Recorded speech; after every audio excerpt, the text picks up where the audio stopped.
Blood pooled on the imported Italian marble, soaking into the cheap fabric of a maid's uniform. She wasn't a supermodel or a trained assassin. She was Beatrice Gallagher, a 280-pound housekeeper who had just taken 3 point-blank rounds for the heir to the Castellano syndicate. And the boss he didn't call an ambulance, he called a priest. Beatrice Gallagher was invisible. In the sprawling, heavily fortified Long Island estate of Vincent Castellano, invisibility was generally a survival tactic. But for Beatrice, it wasn't a choice. It was a societal default. At 5'4" and tipping the scales at 280 pounds, she was the antithesis of the sleek, terrifying world she inhabited. Her daily reality was a grueling marathon of physical discomfort. The standard-issue grey maid's uniform, specially ordered in a size 24, because the estate manager, Mrs. Gable, had made a pointed, cruel spectacle of measuring her chafed relentlessly against her thick thighs and dug into her broad waist.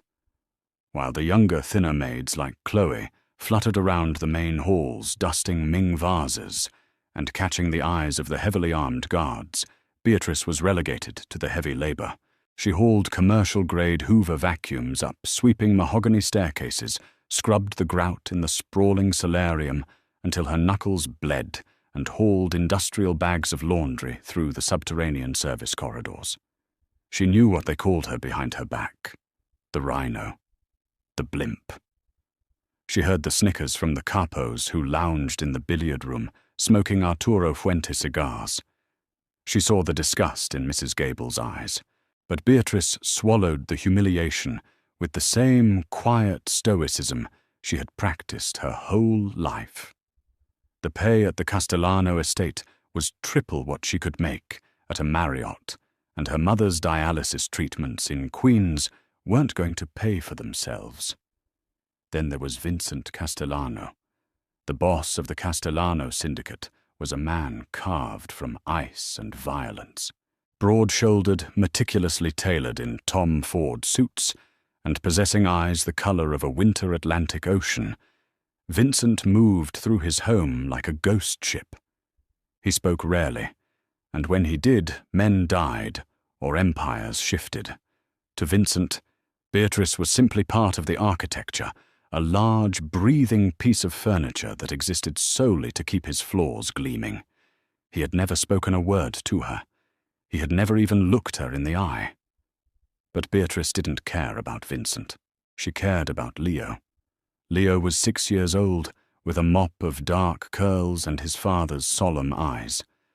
Since his mother's death in a car bombing 3 years prior, an event that had turned Vincent from a ruthless businessman into an apocalyptic force, Leo had been raised by nannies, tutors, and bodyguards. He was a deeply lonely child, wandering the 50-room mansion like a lost prince. Their friendship began over a crushed box of Entenmann's chocolate chip cookies. Beatrice had been taking a rare, exhausted breather in the pantry, rubbing her aching calves when she caught Leo staring at her. Instead of running to tell Mrs. Gable, she had silently offered him a cookie. "You're Big B," Leo had observed one afternoon, leaning against her soft side, while she meticulously polished the brass fixtures in the library. There was no malice in his voice, only childlike curiosity. Beatrice had sighed, her chest heaving, as she wiped the sweat from her brow. "I know, kiddo. Takes up a lot of space." "I like it," Leo said, wrapping his small arms around her thick waist as far as they could reach. "You're soft, like a giant pillow. When I hug Chloe, she feels like elbows. You feel safe." That simple, innocent declaration had shattered Beatrice's heart. From that day on, she was fiercely, secretly devoted to the boy, while the other staff treated him like a fragile, terrifying extension of his father. Beatrice treated him like a child. She sneaked him Reese's peanut butter cups, bandaged his scraped knees when he tripped on the terrace, and sang him quiet, off-key lullabies in the solarium when the thunderstorms rolling off the Long Island Sound scared him. She loved the boy, and in the brutal cutthroat world of the Castellano syndicate, love was the most dangerous liability of all. It was a Tuesday afternoon in late October. The sky outside the floor-to-ceiling windows of the East Wing solarium was a bruising, purple-threatening rain. Beatrice was on her hands and knees, her massive frame aching as she aggressively scrubbed a stubborn scuff mark off the imported white marble floor with a rag soaked in OxyClean. A few yards away, Leo was sitting on a Persian rug, building an elaborate fortress out of wooden blocks. His assigned bodyguard, a broad-necked enforcer named Rocco, had stepped out into the hallway to take a phone call.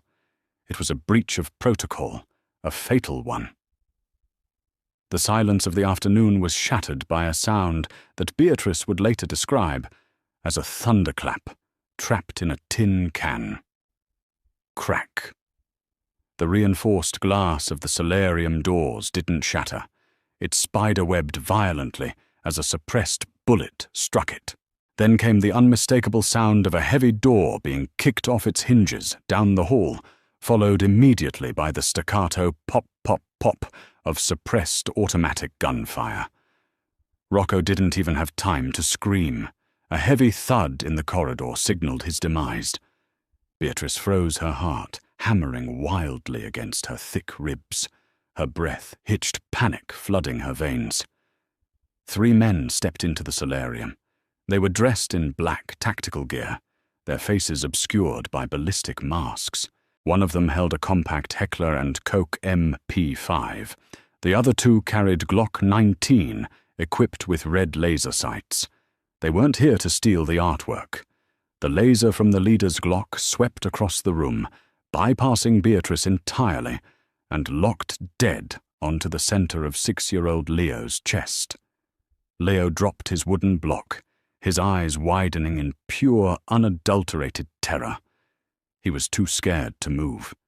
He just sat there, a sitting duck on the Persian rug. Time dilated. Beatrice's mind went entirely blank. She didn't think about her mother in Queens. She didn't think about her weight, her aching knees, or the fact that she was just a maid, making $22 an hour. She saw the red dot on the boy who called her his giant safe pillow. With an agility and explosive speed that defied her 280-pound frame, Beatrice lunged. She threw her massive body through the air, tackling Leo to the ground, just as the leader pulled the trigger. Bang! The first bullet tore into Beatrice's left shoulder, the kinetic energy feeling like a sledgehammer, striking her bone.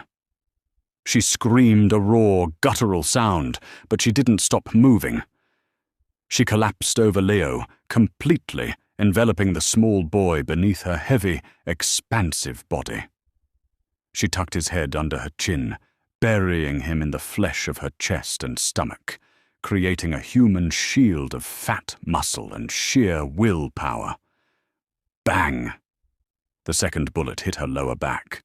It was a hollow point, designed to expand upon impact. But Beatrice's immense size, the deep layers of adipose tissue and muscle, acted as a gruesome organic Kevlar. The bullet tore through her flesh, but lost its deadly velocity before it could exit her front and strike the boy beneath her. "Kill the fat bitch and get the kid," one of the assassins barked, rushing forward. Bang! The third bullet caught her in the side, shattering a rib and puncturing her lung. Blood sprayed across the pristine white marble, mixing with the soapy water she had been using to clean. The pain was astronomical, a blinding white-hot agony that stole the breath from her lungs. But she clamped her eyes shut and clamped her heavy arms tighter around Leo, who was screaming hysterically beneath her. "I won't let them take him," she chanted in her mind, as her vision began to blur with dark, encroaching edges. Before the assassins could fire a fourth shot, the solarium doors exploded inward. Vincent Castellano stood in the doorway, a custom 1911 pistol in his hand, his face a mask of absolute demonic fury.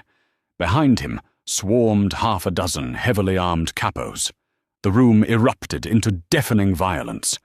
In less than 3 seconds, the 3 assassins were neutralized, their bodies riddled with lead slumping onto the expensive furniture and the marble floor. The gunfire ceased, leaving behind a ringing silence, broken only by the smell of cordite and the muffled, terrified sobs of a child. Vincent dropped his gun and sprinted across the room, his polished Oxfords slipping in the pooling blood. He fell to his knees beside the massive, unmoving form of the maid. "Leo!" Vincent roared, his voice cracking with a panic no one had ever heard from the Don. "Leo!" Beatrice lay there, a mountain of a woman, gasping wetly. Every breath was a bubbling agony. Slowly, painfully, she rolled her heavy body to the side. Beneath her, coated in her blood, but completely physically unharmed, was Leo. The boy scrambled out from under her, crying hysterically, and threw himself into his father's arms. Vincent crushed his son to his chest, burying his face in the boy's curls, his shoulders shaking. Then Vincent looked down. He looked at Beatrice Gallagher. He saw the cheap size 24 uniform soaked in crimson. He saw the 3 entry wounds. He saw the way her thick body had literally absorbed the rounds that were meant to tear his son in half. The beautiful skinny maids, Chloe and the others, had locked themselves in the panic rooms the second the first shot was fired. They had abandoned the boy, but this woman, this unseen, mocked, overweight woman, had just thrown her life away to save the only thing Vincent loved in this bleak world. Beatrice coughed a fine mist of blood, splattering her lips. Her eyes fluttered, locking onto Vincent's piercing blue ones. Is he safe?" she whispered, her voice a wet rattle. Vincent stared at her, the tectonic plates of his reality violently shifting. In his world, loyalty was bought with blood and fear. It was transactional. But this was pure, unadulterated sacrifice. "He's safe," Vincent said, his voice dropping to a gravelly, intense whisper. He reached out his bloody hand, gently grasping her thick, trembling fingers. "Good," Beatrice breathed a weak smile, touching her pale lips. "He's a good kid. Don't let them take his cookies." Her eyes rolled back, and her massive body went entirely limp against the marble. "Medic!" Vincent bellowed a roar that shook the very foundations of the estate. "Get Dr. Stanton now."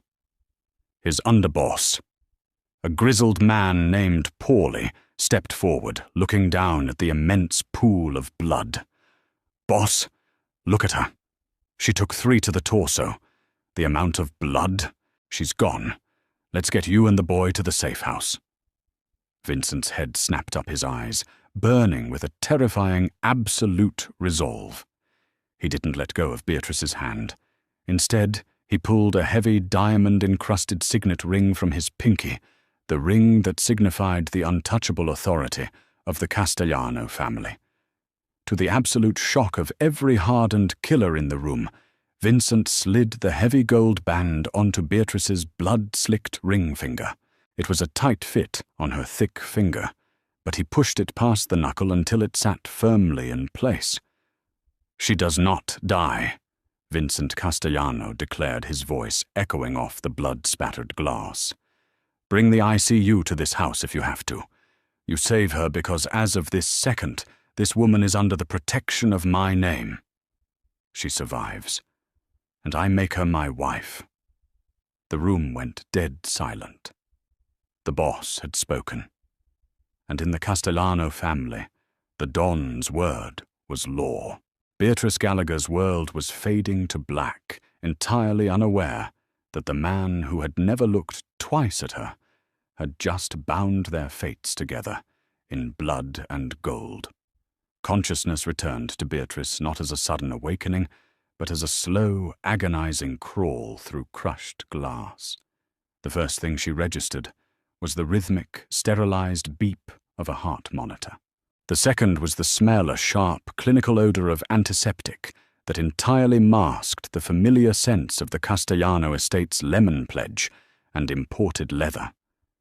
She tried to inhale, and a searing, white-hot pain ripped through her right side, stealing her breath.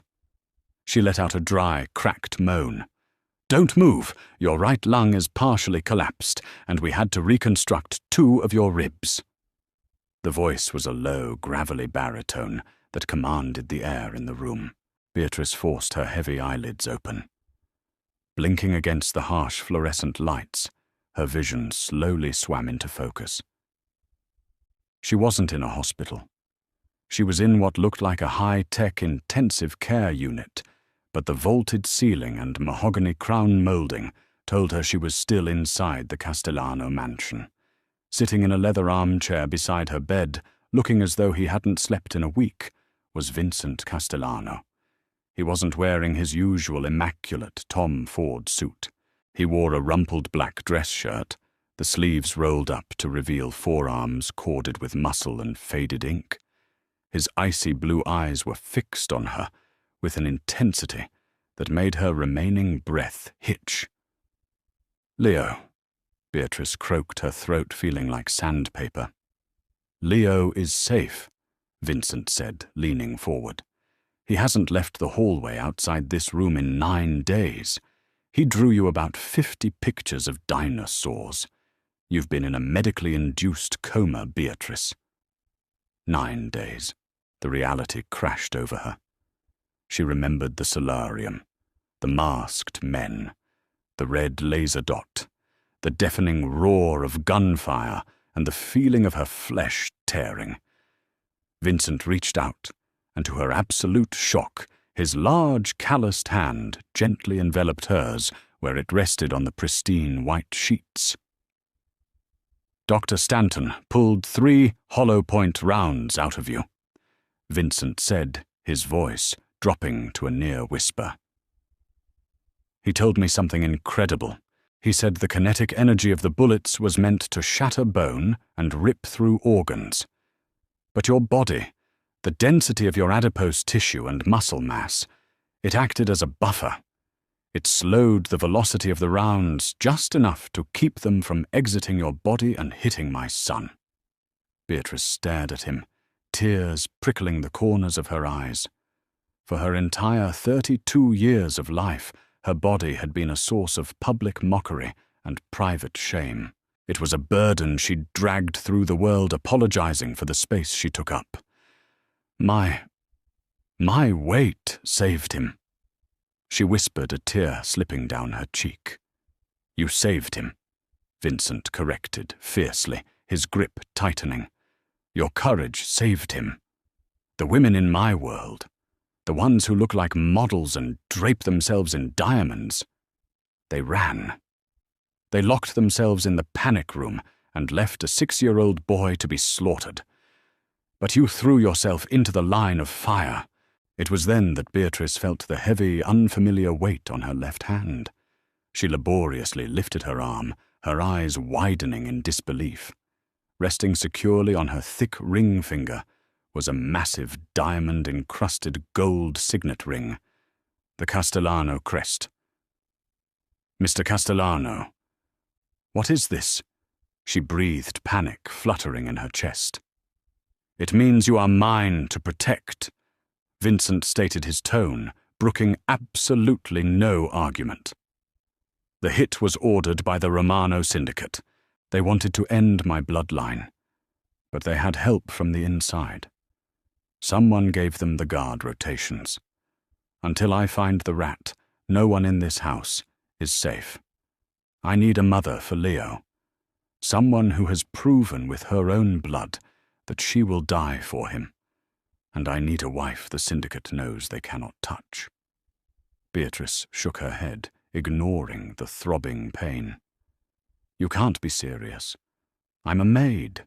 I'm a size 24 housekeeper from Queens. Your men laugh at me. The other bosses will think it's a joke."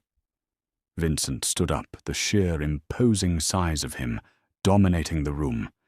He leaned over the bed, his face mere inches from hers. "Let them laugh," Vincent growled, his eyes burning with lethal promise. "The first man who breathes a word of disrespect toward you will find his tongue nailed to my dining room table.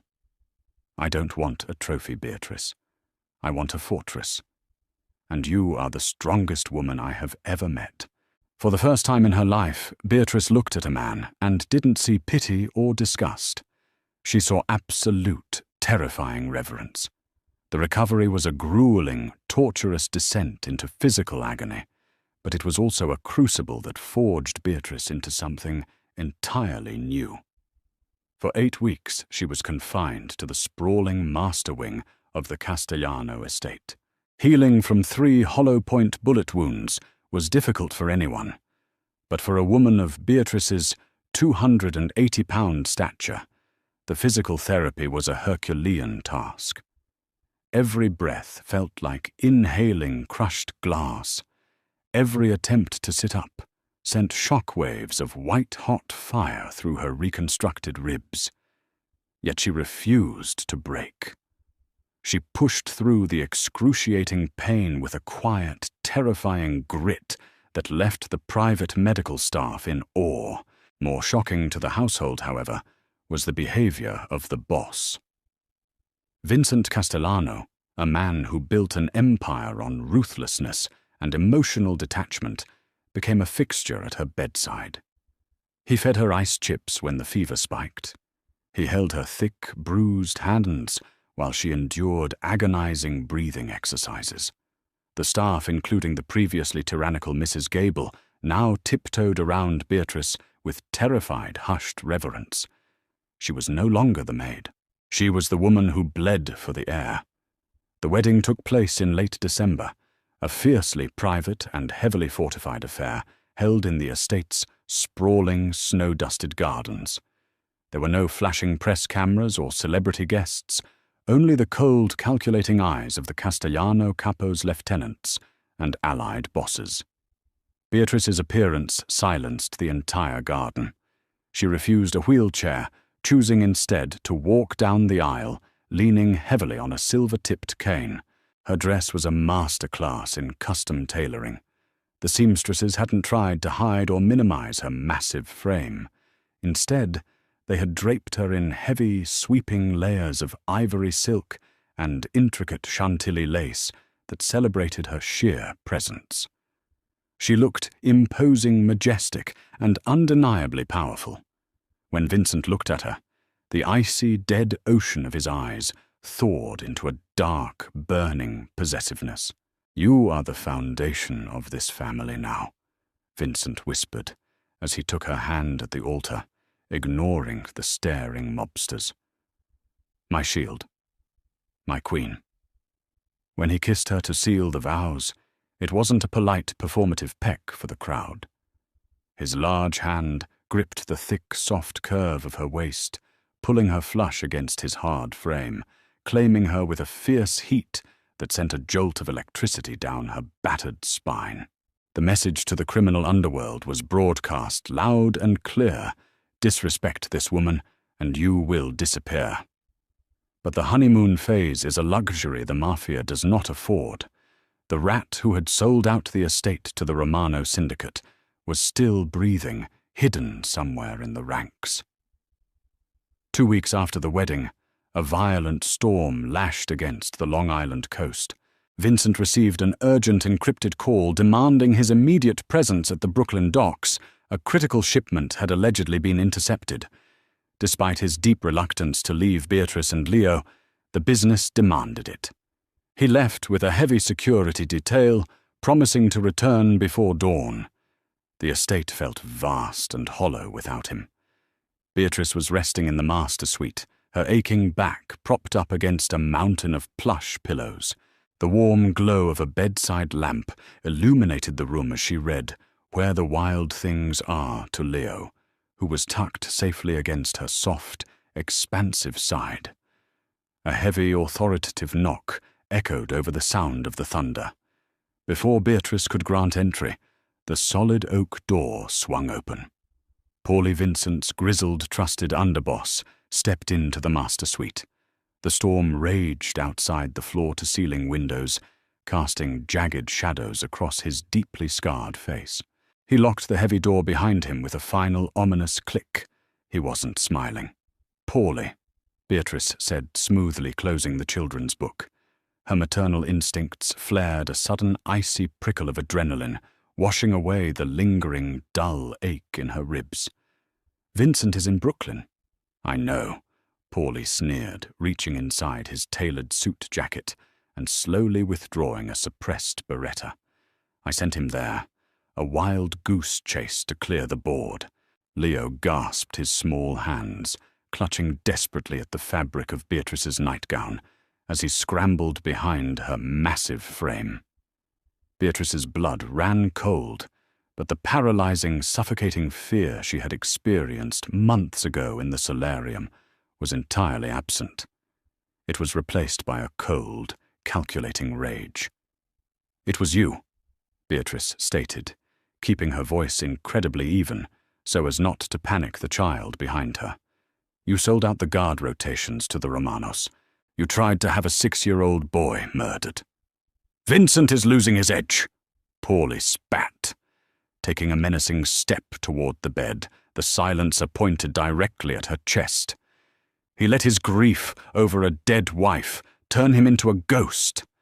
And now he's making a fat, scrubbing maid his queen. It's a laughing stock, Beatrice. The other families are mocking us. It's a disgrace to the Castellano legacy.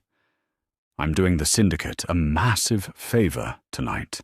I'll just tell the boss that the Romanos sent another hit squad while he was away."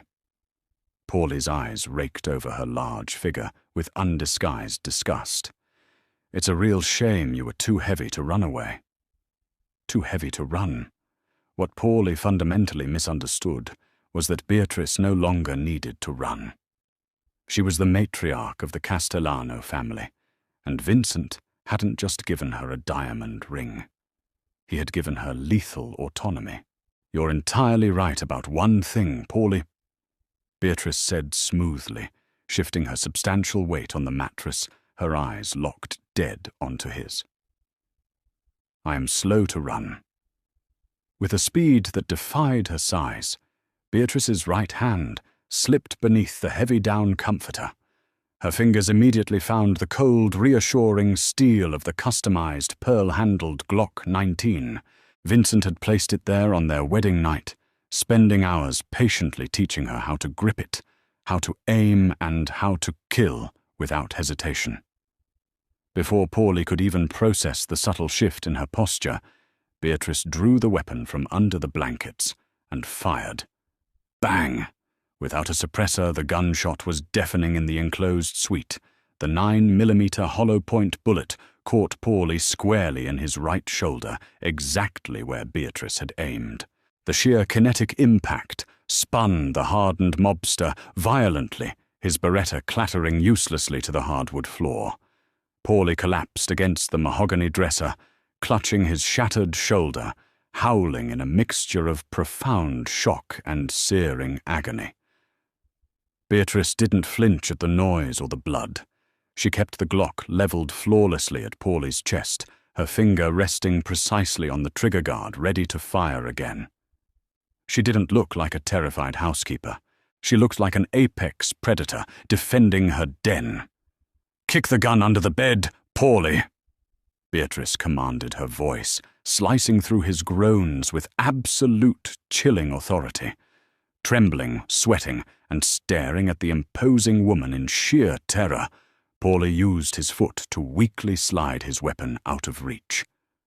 Less than 15 minutes later, the violent screech of tires tore through the driveway.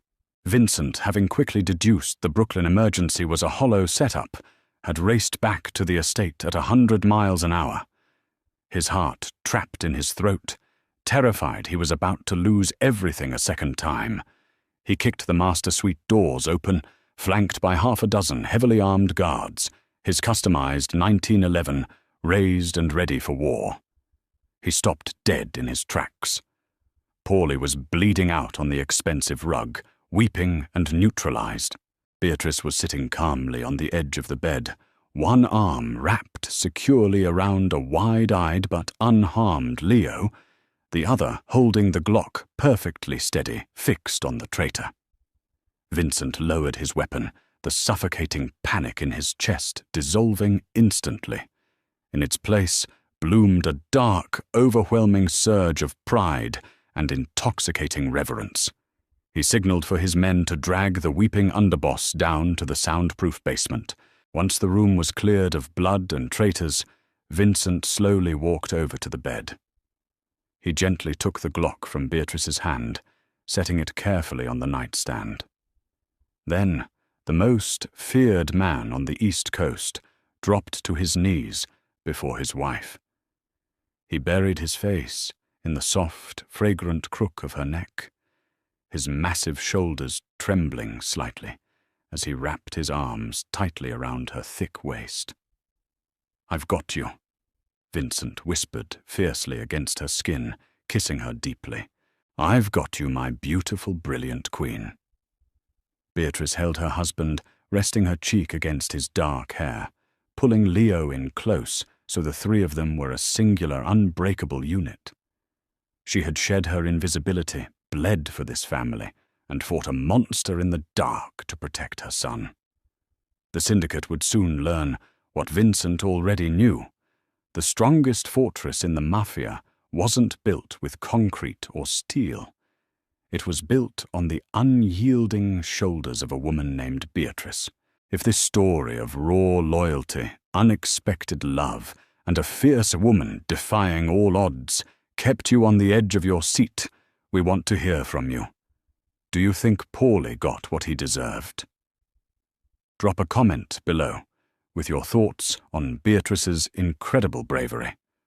Don't forget to hit that like button, share this incredible Mafia romance with your friends, and subscribe to the channel for more thrilling, real-life drama stories.